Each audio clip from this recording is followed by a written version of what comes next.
All right. Hello, everyone. Welcome to our online book club meet. I'm Saloni Jain, your Wow Money Book Club leader. And this book club is a space where we women come together and read books on personal finance, investing, habit, and mindset building. And this is a non judgmental space. So please feel free to share your experience while reading the book or your anecdotes from your life, and you can bring it in and we can discuss. The current book that we are reading is called Rich Dad Poor Dad. Last week we read we completed chapter 2, uh, and we had decided to read chapter 3, 4, and 5. So we'll begin the discussion. And before that, I would just like to remind you all that this is a book discussion. So it requires your active participation, and we will be really glad and we'll be really happy to hear from you. So let's quickly begin the discussion. Give me a second.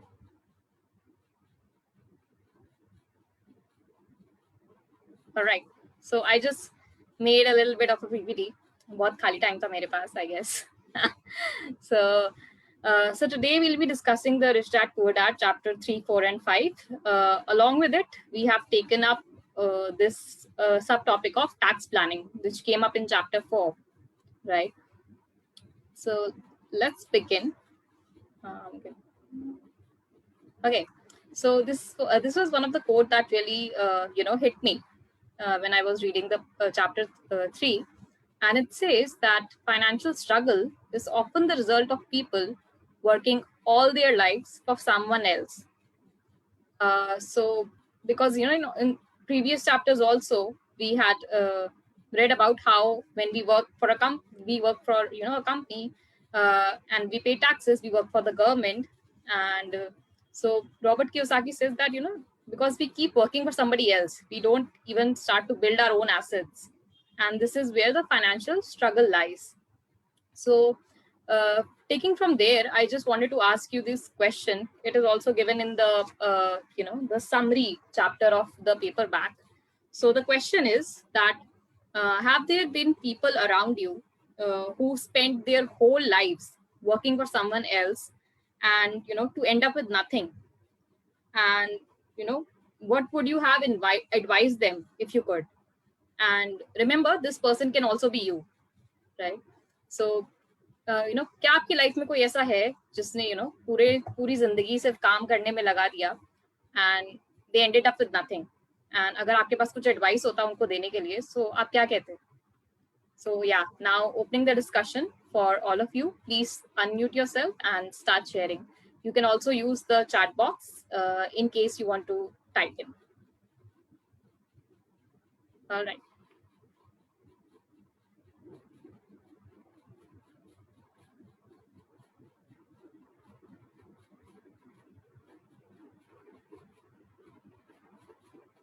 Sheetal, you're on mute.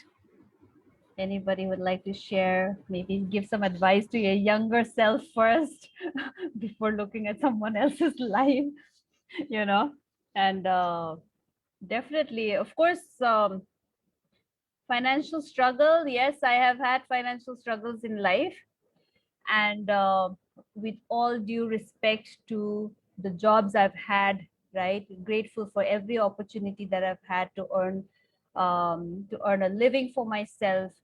um, but I think the only thing that right now I see a lot of my family members, a lot of them, my close family members, have gotten to an age where they're all retiring, you know, and it's right in front of my eyes how they're living their lives now, how they lived their lives as they were working, right? And now it becomes a conscious choice on my part to maybe choose different after seeing how they live right now, you know. uh they they they did what they did, um and I clearly know that I do not want, and in fact, at this stage, we sort of give them advice on, okay, no more loans, or ensure that you are saving each month, you know, take care of your health insurance and all of those things.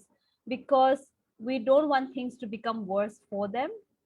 uh, at the same time, I think if I go back 10 years, 15 years, if anything at all, if there was anything I could do to lessen my financial struggle, that would have been to really learn about this early enough, and then started investing and not shying away.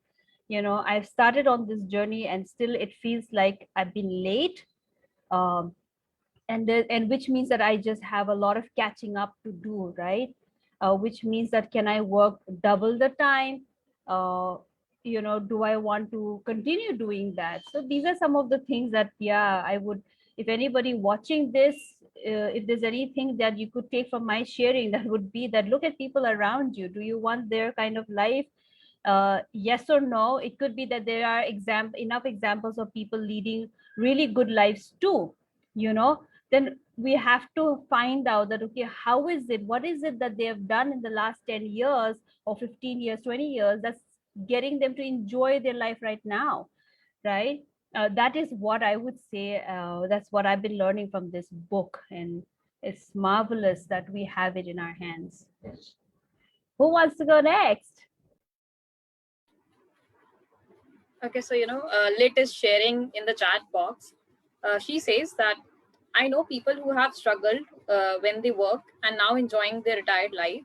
Maybe they would have invested well for their retirement, or they would be staying happy with their monthly pensions.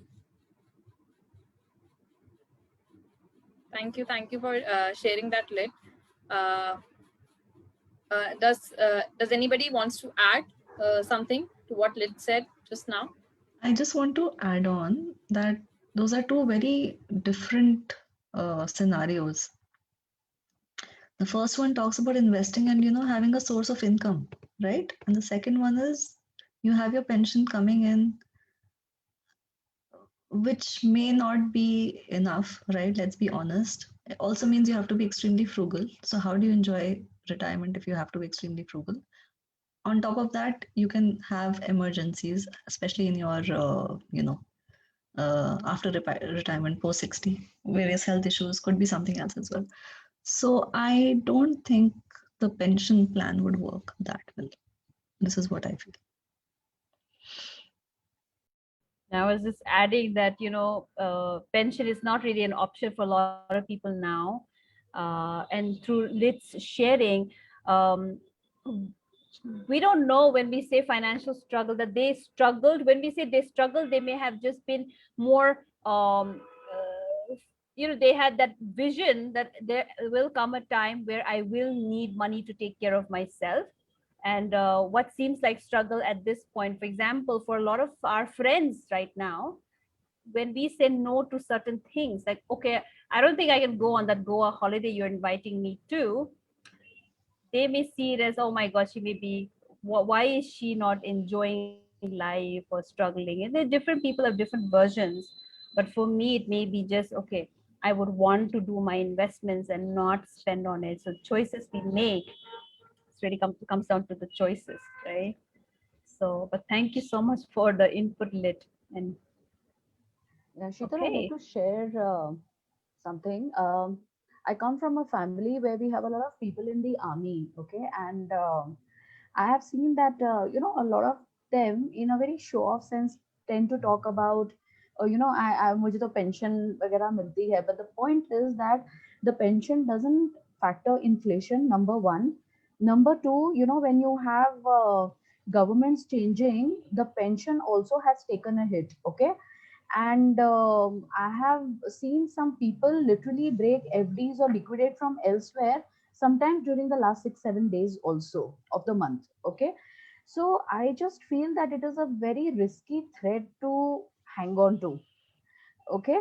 And yeah, and I think that the false sense of accomplishment just tends to come from a comparison to compare yourself with private jobs, like like I have had some people who retired either as brigadiers and lieutenant generals, and they say कि अरे तो private jobs का कोई भरोसा तो है नहीं, ठीक है. But little do they realize that even in private job, if you would have invested much, you could have actually even retired at 40 and probably have had a corpus which would have given you an income 4 times that you would have got at 60 as your pension, you know. So yeah, so I think it all boils down to this financial education and this false sense of accomplishment. So yeah, that's what I feel, that they just feel that pension will factor inflation, जबकि ऐसा नहीं है. There was even a pension का amount कभी कभी differ करता है.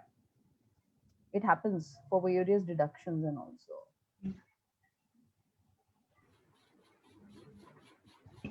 True, true.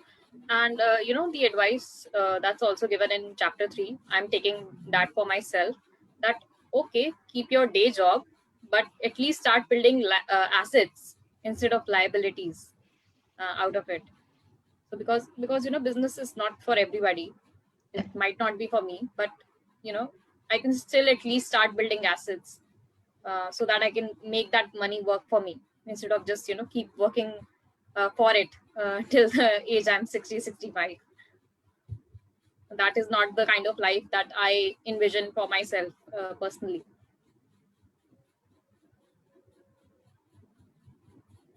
No, and today we still have time and age on our side, so there's so much we can do with both the time and money in hand. 60 में क्या करेंगे?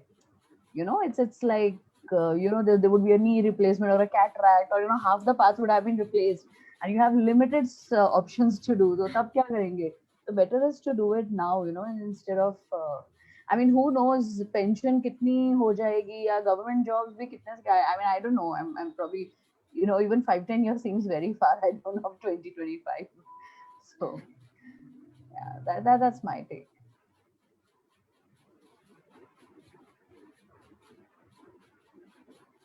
Okay, so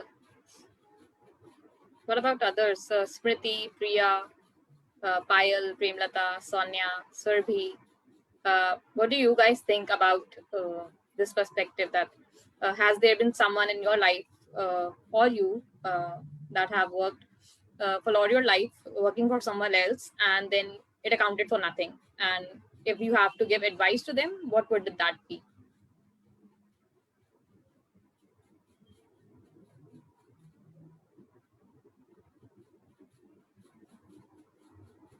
Hey Aditi, hi, good to see your face. Hi. Thanks a lot, Saloni. So have you been reading Rich Dad Poor Dad? Honestly, no. But I thought, okay, let me just reconnect today so that I get in sync. Like I was asking Sheetal so many times actually about the book, because I remember when last this book was read, I was attending the meetings quite regularly. But or it takes a lot of push, I think, for for me to be involved in the finances, anything related to finances. Why? Yeah. Why is that? So one thing for you to consider that everybody in the community is currently learning is, do you not identify yourself as a wealth creator? What is your identity? That's what we're working on as well. That if I am a wealth creator, then then there will be things that I will do that align with my being of a wealth creator. So just sharing that perspective of what we are also working on in the community. Yes. Yeah, I remember, Sheetal, that Yeah, you were there. I was there. Priyanka also telling about the identity. But, I think probably I need to reinforce it like so many times, because at the moment when I think that, oh, I'm a wealth creator, I do not, like, the inner being does not resonate, and it does not seem like truth and, the honest statement. The inner being says, oh, I mean, you're just fooling and you cannot fool yourself. Like, but I think I will start reinforcing probably, but it will take a lot of reinforcement before I start accepting it even. Got that. Okay, so Thank you for the enriching discussion. thank you so much for showing up. So let's maybe move this discussion a little further down the chapters. Hi, sorry to interrupt. Yes, Surbi, please go ahead. Yes, so I would agree with what the person here just said, that it's since the time I have joined this club, Wow Club, and I have been hearing women talking about themselves as wealth creators, it actually, it doesn't resonate. because maybe, we have not been brought up with this kind of idea that we can actually be such women who can think about all these things, who can actually feel that, yes, we can be the main source of earning members. Because, uh, in business class families, or in many professional families also, I have seen daughters are not brought up with that kind of identity.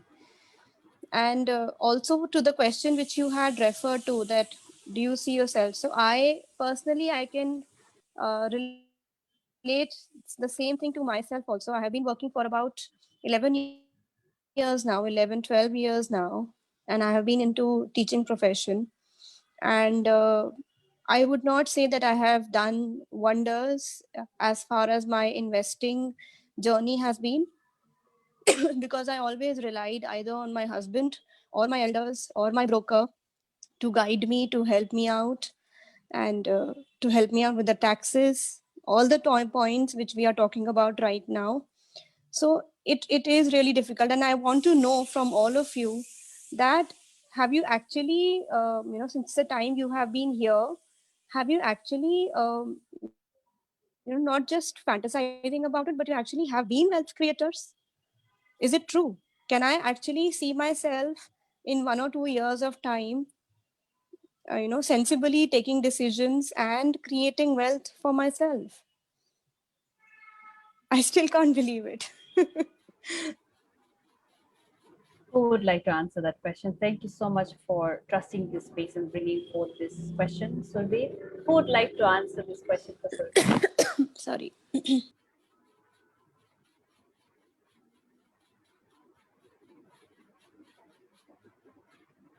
I think a lot of us have been in a very early years of this journey. I myself, I've been, learning about investing and everything with Wow since just 1.5 years now, 1.5 years or so. And I understand that long-term investing uh, is not about, gaining money right from the first year. I'm taking this time to build my discipline, to build my, a solid foundation, just like also shared in the book, right? Because you cannot build an empire on a 6-inch slab, right? So long-term investing, that in my opinion, whatever I've learned, not from here, but in general also through my own research, is that it takes time. It takes at least 5 to 7 years for your system to actually start working for you. That is what I have to say on this. But Saloni, there will be a difference. And I've been investing for the last 6 years, right? And you've been investing for 1.5 years. But both of us are confident about creating wealth. Surabhi is not yet, right? She still has doubts. She's doubting herself by asking, but can I really make it? And she's bringing that doubt to us and asking that question, but and are you really making? And if you really check with all the women here in the community, Surabhi, and many of the participants here today are graduates of the Money Gym program, which sets the strong foundation. And we know that if we just keep following the plan and keep investing according to the plan, and investing can start with a little amount as 500, or if you can spare 5,000, 15,000, whatever your amount, but starting. The most important gap at this point between where we are and where you are is that we are clear that if we continue to be on this path, then we will get there, and we've already begun, while you have not started, right? So when you start is when you will actually know. Okay, so that's one part of your question. Again, others, from your experience of you working on your money life, you could also add. And the other question about, okay, people talk about identify yourself as a wealth creator, but I feel like I am fooling myself when I say that. To that, we are not ace investors yet. We have not created as much wealth as we would like to create yet, right? But are we earning are we investing regularly? Are we earning dividends? Are we rejoicing on the little dividends we earn? Yes, we are. Okay. This is currently dividend season, by the way, so we're earning dividends. Another thing is, as in James Clear's book Atomic Habits, he helps us really clearly identify. You may today say that you are not a runner, but tomorrow if you go and just run like 100 meters, okay, would you still say you are not a runner when you actually run, right? To you, maybe a runner would seem like, who's that? Usain Bolt. That kind of runner is only a runner. No, but Usain Bolt would also have started with a 100-meter run. Okay. But if you show up every day to run, would you still call yourself as not a runner? No, you would not say that, right? You will identify at one point as yourself as a runner, because you're showing up every day and you're running every day. That running every day is the one, right? So which means that if you see, as a wealth creator, who is a wealth creator? Wealth creator is somebody who would on every Monday sit with ET Wealth magazine. Okay, fine, great. Then you do the same thing. You subscribe to ET Wealth on a Monday, sit with ET Wealth. Okay, the next Monday you sit again. The following Monday you sit again. Will you not build knowledge? Will you not get on the path of wealth creation? And then would you not identify yourself as a wealth creator? You will, because you have to take actions which sort of demonstrate to yourself that I am doing what a wealth creator does, and I am a wealth creator. So just align your actions. That's it. Thanks a lot. Thank you. So, with your time here with us, and it's completely okay to have doubts. I had mine share of doubts, and it took a lot of effort to get over that, because again, we were never brought up like that, right? So maybe we can start small, and we can move from can I be a wealth creator to I can be a wealth creator to I will be a wealth creator to I am a wealth creator. Like maybe this is something that you can start building with us here. Maybe just that mindset, right? Thank you, Aditi. That was so sweet. So yeah, that is what I have to say on that. And if anybody would like to add to it to help Surabhi in some way, please unmute and share, or type in the chat box, or you can also connect on Telegram on the group. So thank you. I really resonated with, Sheetal saying that even Usain Bolt would have started with the 100 meters thing, and, just showing up and not letting the doubts or, take over. Showing up, howsoever little small action steps that one can take, and demonstrating to our own selves that we are aligning our actions. And thank you for this 4 steps on the journey. Can I be? To yeah, I can be, and I will be, and I am. Wow, thank you so much. I would like to add something. And I think we women talk about equal rights, but we very smartly, turn a blind eye when others are spending for us or taking the responsibility of finance. So we have to also start taking responsibility of finance. And when people are spending, maybe in the family, like if it's the husband who's spending, or the father who's spending, or the brother who's spending, we should also start thinking, oh, I should also spend. Like when we go out with friends, we don't want them to pay for us all the time when we go for a party or something, right? We want to go Dutch, or we want to carry our weight. So similarly, if we take responsibility financially, then maybe we will start thinking of ourselves as wealth creators and think of it as a duty to learn how to handle money and how to create wealth.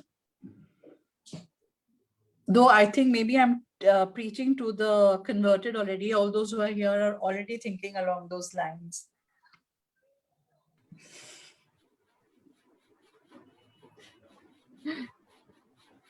Just to add on, just to add on, I mean, I'm sure it's part of your Money Gym program as well, but having a vision for yourself and knowing, putting into figures the kind of amounts you want to be able to realize those dreams and vision, I think also gives a huge push to your money life. Yeah, absolutely. So, thank you everybody for contributing to us. And thank you, Surabhi, for bringing that in and Thank trusting you this so much for space. such lovely input you have all given. Thank you so much. Right. So let's move on the discussion a little bit further ahead now. Uh,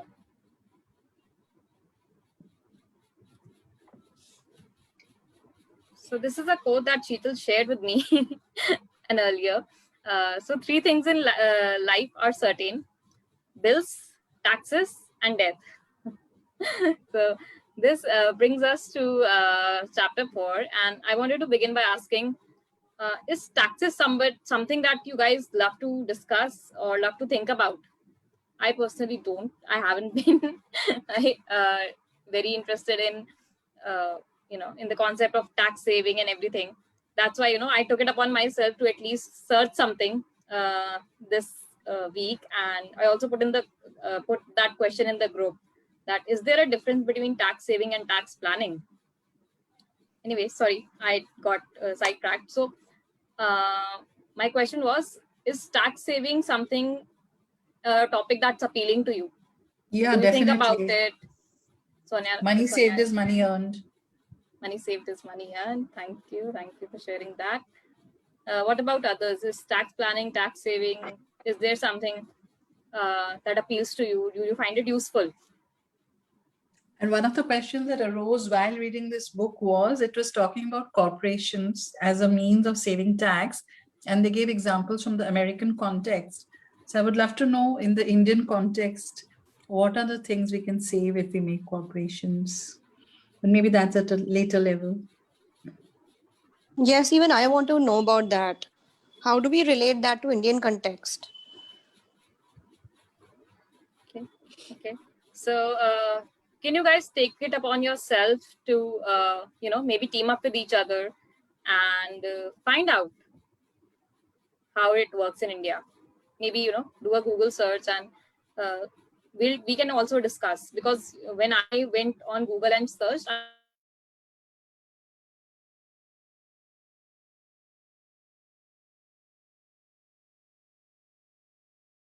a lot of information to share what I found, because it was new to me too. It's very basic, but it was new to me because I have never read about it before.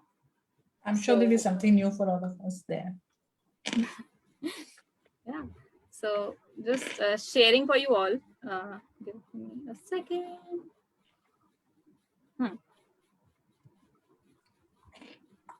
So the first thing that I learned was that there is actually a difference between tax saving and tax planning.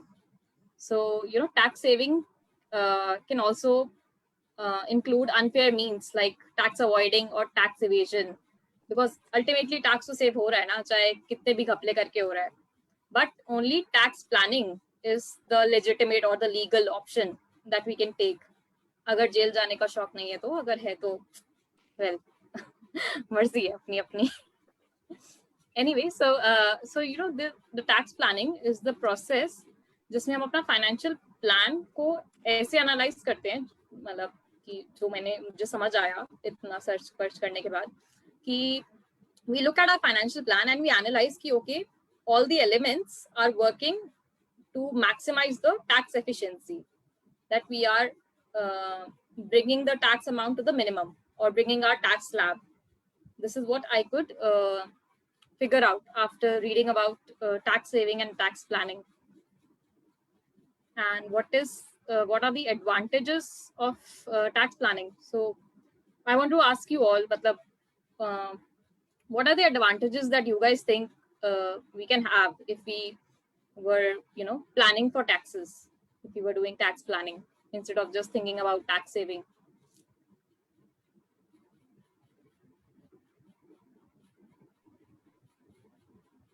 The only thing that comes to my mind is, how if someone is a tax planner, then would begin really early on, maybe as early as 1st of April, has clarity on where to invest and all of that. And all the people who would like to save on taxes, usually are the ones who become really active in the first quarter of the year, because now we have to, it's time to show our investments, um, and last minute tax saving. Um, and really, I've seen how one lesson I learned from Priyanka was, for example, she would always say, "Oh, by the first week of April, her tax saving investments are all done, right?" And then she added that, and what it does is that uh, her money is already invested, something that she could really also invest, just if it was just to save on taxes, then she could also invest in the month of March of the following year, right? But she chooses to do it in the month of April. And then what happens is her investments already start earning whatever it is that they are supposed to earn, right? And for me, for the majority of my working life, I never, it just seemed like tax is a burden, number one, right? And was clueless. And it was something I didn't want to do, so which means that I would really postpone it. And there, in the initial years of my working life, I didn't even invest, right? Because I always thought that it was my money that I'm giving to the government, so why should I? And as if it was a very intelligent decision on my part. But now I know better, of course. But tax planning is something that starts really early. And if one is just about how do I save taxes this time, then that person may be really active just in the month of January, February, March. That's what I see. We read, one of the very recent ET Wealth talks about, forecasting your earnings and creating a tax plan accordingly rather than waiting till the month of March and then putting, like, for example, putting your money into a 5-year FD March, May, because, okay, it's time now to do so. So I think that I'm keeping that article and hopefully take some inspiration from it. Yes, I have also done that last minute FD for 5 years.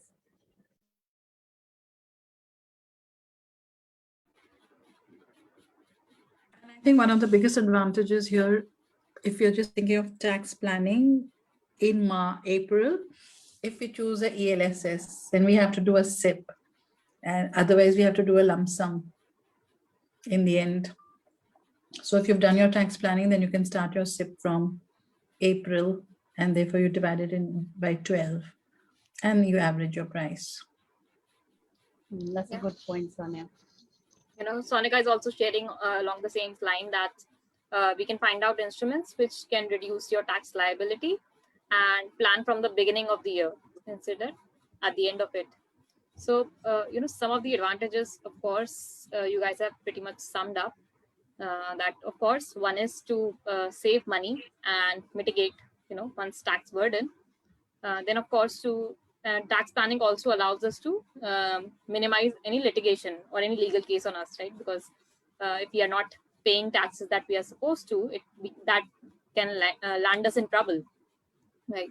And it also has a bigger aspect to it because it also ensures economic stability. When this is what my understanding is. Please feel free to correct me if I'm wrong.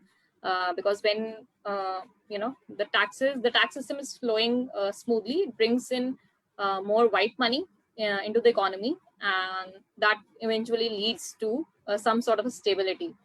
This is something that I understood from what I researched on different websites and books and all.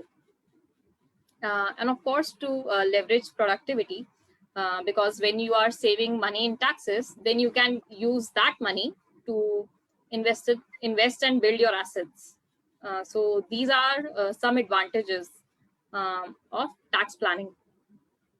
Now, again, you guys also summed up, the types of tax planning in this very short discussion that we just had.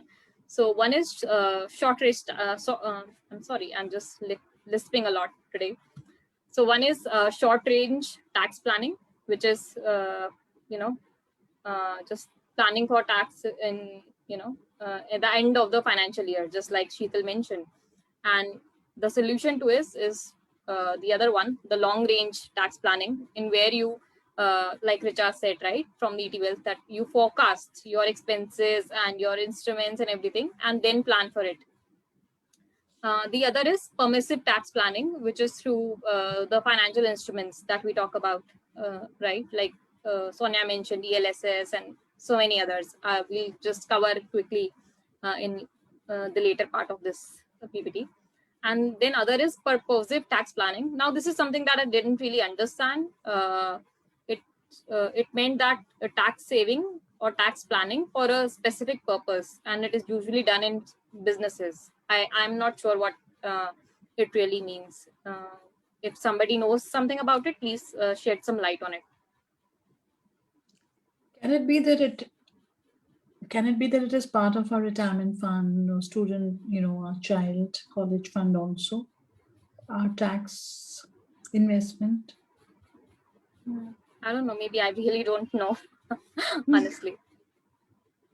This is something that I didn't really understand out of it. So something I've just Googled it, right? And then it says it means making plans with specific purpose to ensure the availability of maximum benefits to the assessee through correct selection of investment, making suitable program for replacement of assets, varying the residential status, and diversifying business activities and income, etc. So that's what it says. Okay, maybe It's just another makes it a level little bit clear. I another think this level of planning. Yeah, I think it's really taking in account each and everything Income. throughout the year. Yeah, I guess so. So now, how do they save taxes? So we read in the book that it primarily, the chapter 4, it primarily focused on saving taxes through corporations, because corporations can spend first and then pay the tax, whereas our individuals or salaried individuals, they first they उनकी income में से पहले tax deduct होता है, then they do their expenses. So that's where Robert Kiyosaki is coming from, in form of corporations, to save tax and use that money to build your assets. So I went back this week and just started to search on what are the different instruments in India on which an individual can save tax. So these are some of the stuff that I found. So one is to save taxes using the tax saving options under Section 80C, which will be, like Sonia rightly mentioned, ELSS.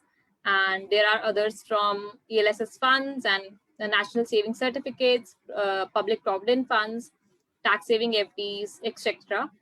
But the catch is that the cumulative investment under these instruments can only be it can only give you the deduction of up to 1.5 lakhs. Any more than that will not be considered as tax-free income.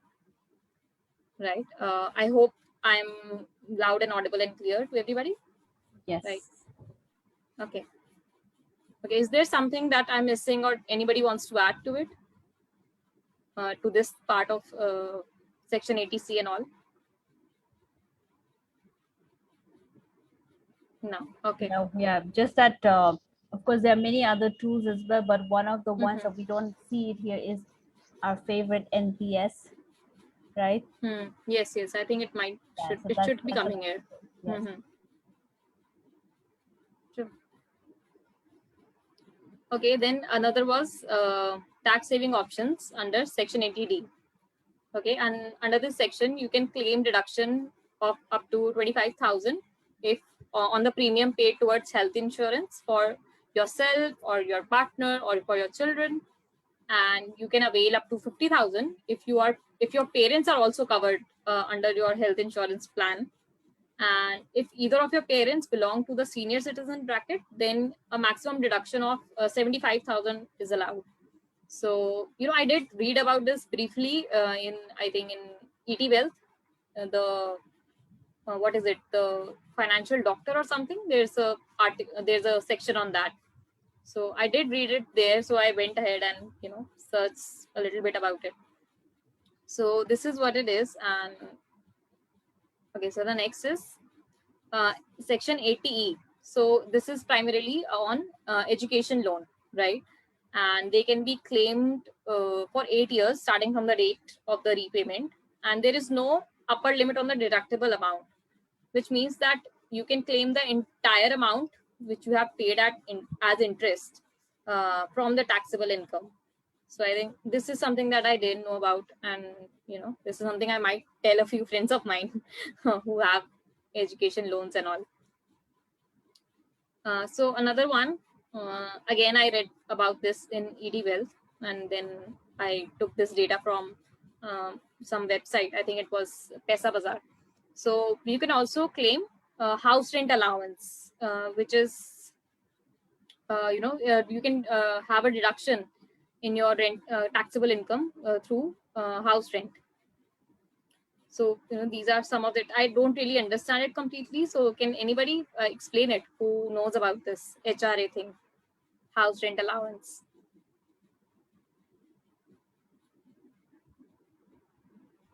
For us, as part of our salary, we can, we are given this benefit, and depending on whether you are located in a metro city or a non-metro cities, different slabs are there again. And generally, we just show, after, if it's under a lakh, then we don't have to really do any legal documents of any sort. But if it's above total 1 lakh that we get exemption for, or that we want to seek exemption for, then there's a notarized paper that we have to submit and all of those. So we kind of avoid that. But this is like a benefit that we get on our pay slip. So that's how I claim it. Yeah. Okay. Thank you for sharing that, Sheetal. And I hope that makes things a little bit clearer for the rest of you guys as well. So another very interesting thing that I found, that donations and charity, that's also counted as, that's also deducted from the taxable income. Because a while back I had given some donations to these online fundraisers, and after a few days I did get an email from that fundraiser that you can actually claim tax rebate out of it. So that was interesting to me. So this is something that I found on how we can take save tax as an individual if you don't want to go the corporation way. And yeah, so Surbhi and Sonia, can you guys maybe team up and find out about how the tax saving as in corporation and all in Indian context for us, and you guys maybe can share it with us in the group later on. Sure, definitely. Okay, thank you, Surbhi. Sonia, are you with us too in this plan? We will be around to support if needed. Okay. Yeah, I'll do that. All right. Thank you so much. And if anybody wants to join them, you're most welcome. Yeah. So maybe we can take it up next week, right? Okay. So yeah. So Smriti is saying that charity comes under Section 80C, exempt up to 50%. Okay. Thank you, Smriti, for sharing that. I didn't know that. Thank you. One important point when it comes to taxes, of course, I only got to realize that a few years ago, once I really actively started working on my money life. And it is that when we plan, are you investing in a tax saving instrument just for the sake of saving on taxes? And if your answer is yes, then you better be careful. Okay, because then we will make those decisions which will help us save tax for that year, but it may or may not create the kind of wealth, or may not help us reach our goals.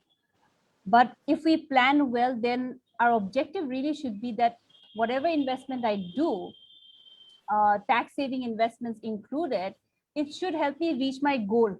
But if your goal is just to save tax for that particular year, then then think again on the decisions you make, or you may want to really invest time in picking the investments. So that's what I wanted to point out.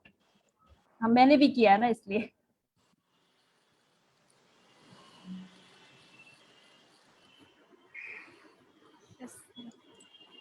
So yeah, moving on to chapter 5. So full disclosure, मैंने पूरा chapter 5 नहीं पढ़ा.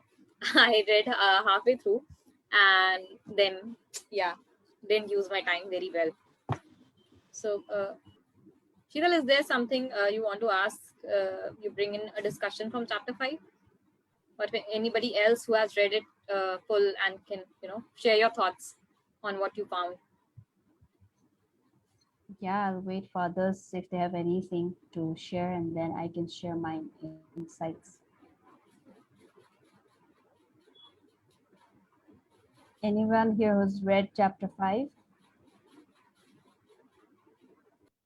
and has anything to add?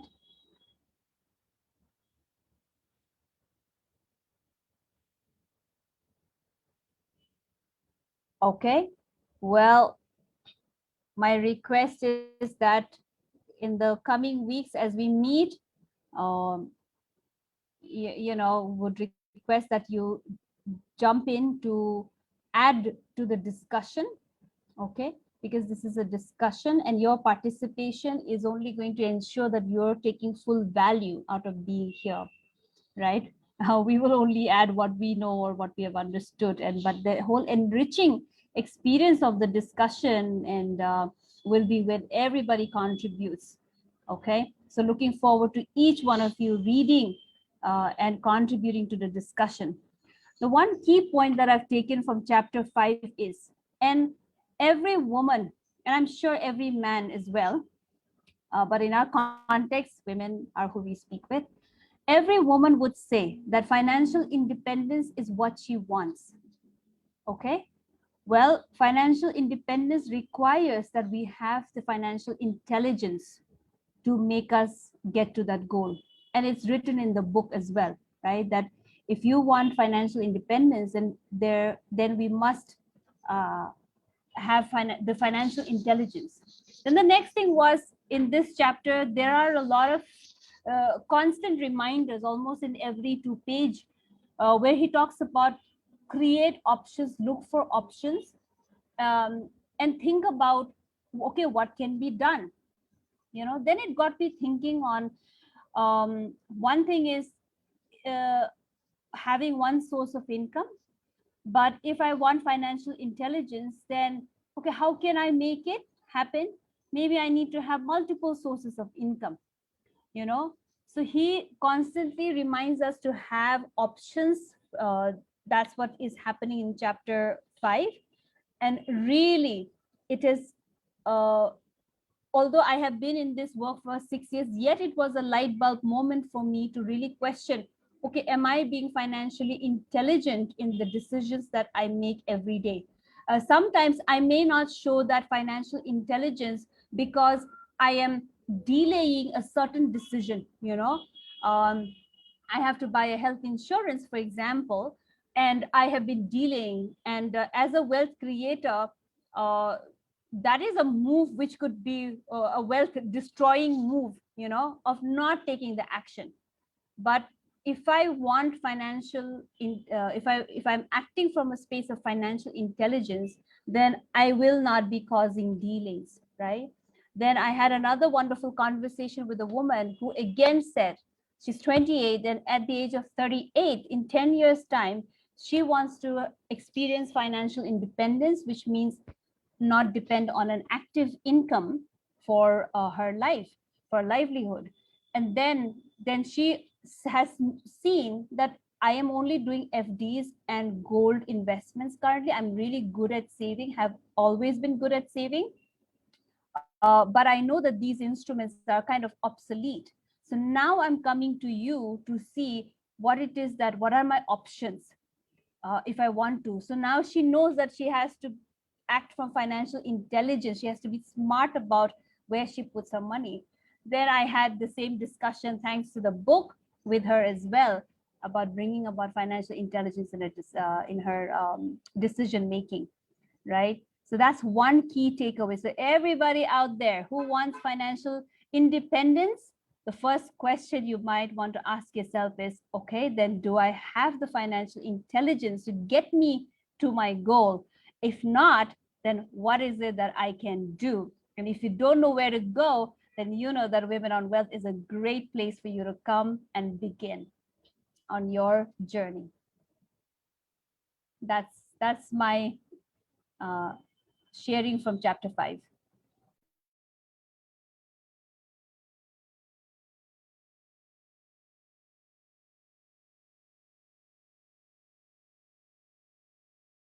Anybody has a question or anything?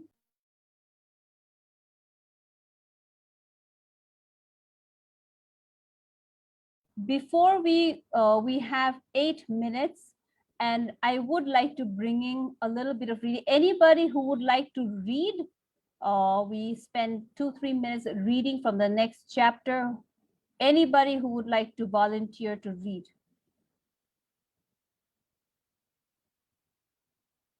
Chapter 6 is what we are going to read.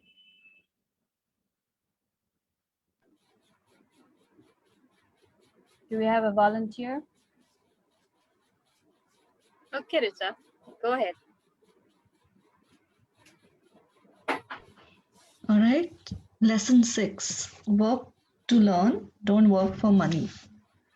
Job security meant everything to my educated dad. Learning meant everything to my rich dad. A few years ago, I granted an interview with a newspaper in Singapore. The young female reporter was on time, and the interview got underway immediately. We sat in the lobby of a luxurious hotel, sipping coffee and discussing the purpose of my visit to Singapore. I was to share the platform with Zig Ziglar. He was speaking on motivation, and I was speaking on the secrets of the rich. Someday I would like to be a best-selling author like you, she said. I had seen some of the articles she had written for the paper, and I was impressed. She had a tough, clear style of writing. Her articles held a reader's interest. You have a great style, I said in reply. What holds you back from achieving your dream? My work does not seem to go anywhere, she said quietly. Everyone says that my novels are excellent, but nothing happens. So I keep my job with the paper. At least it pays the bills. Do you have any suggestions? Yes, I do, I said brightly. A friend of mine here in Singapore runs a school that trains people to sell. He runs sales training courses for many of the top corporations here in Singapore, and I think attending one of his courses would greatly enhance your career. She stiffened. Are you saying I should go to school to learn to sell? I nodded. You aren't serious, are you? Again, I nodded. What is wrong with that? I was now backpedaling. She was offended by something, and now I was wishing I had not said anything. In my attempt to be helpful, I found myself defending my suggestion. I have a master's degree in English literature. Why would I go to school to learn to be a salesperson? I'm a professional. I went to school to be trained in the profession, so I would not have to be a salesperson. I hate salespeople. All they want is money. So tell me why I should study sales. She was packing her briefcase. The interview was over. On the coffee table sat a copy of an earlier best-selling book I wrote. I picked it up as well as the notes she had jotted down on her legal pad. Do you see this? I said, pointing to her notes. She looked down at her notes. What? She said, confused. Again, I pointed deliberately to her notes. On her pad, she had written, Robert Kiyosaki, best-selling author. It says best-selling author, not best writing author, I said quietly. Her eyes widened. I'm a terrible writer, I said. You're a great writer. I went to sales school. You have a master's degree. Put them together and you get a best-selling author and a best writing author. Anger flared from her eyes. I'll never stoop so low as to learn how to sell.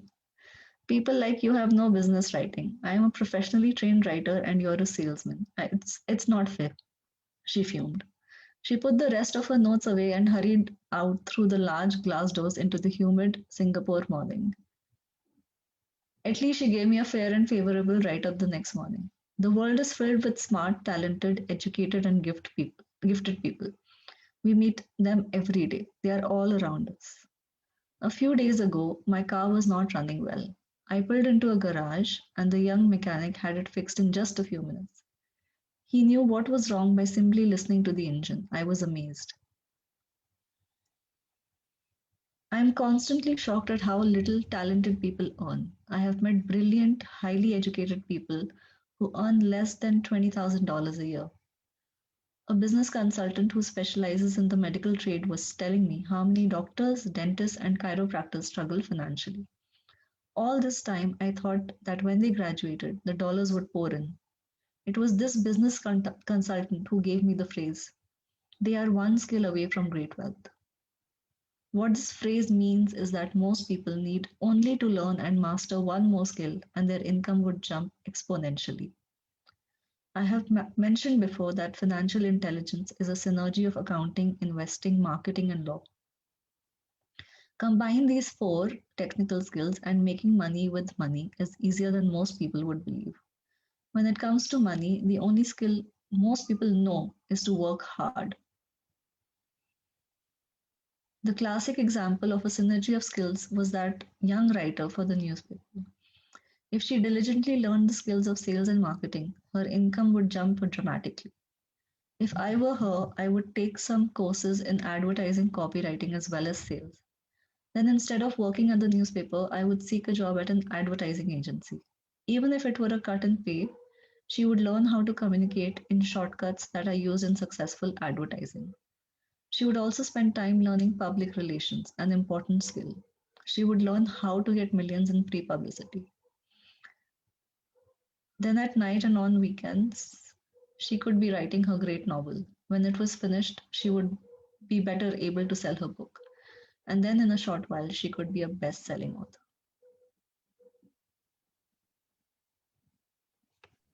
Okay, thank you so much. I paused the reading. Thank you. And for the coming week, we are reading chapter 6 and 7. How many of you are going to give 1% of your time to reading this book? 1% a day only. Smriti says me. Less than 15 minutes for sure. That's 14 minutes and 40 seconds only. Don't try and give more. I mean, you can, but showing up every day. Who else? Smriti, Payal,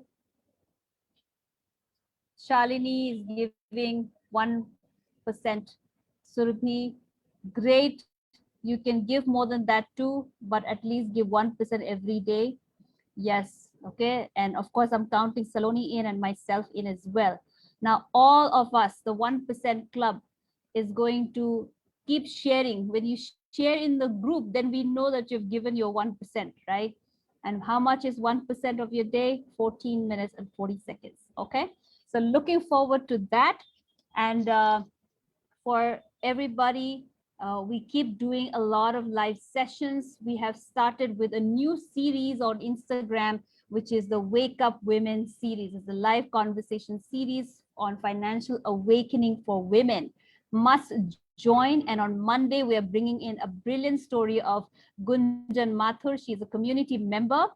And she was one who also saw her dad take charge of money in her household. And since getting married, she really wanted her husband to take charge of things and to really tell her where to invest. While her husband, the supportive husband, kept insisting that she get the financial education. And she is going to be coming on Monday at 5 p.m. on Instagram. And she will be sharing how she made that turnaround, how she got down to breaking down the stereotype that she had grown up in, where a woman was earning but not really fully involved in investing in everything.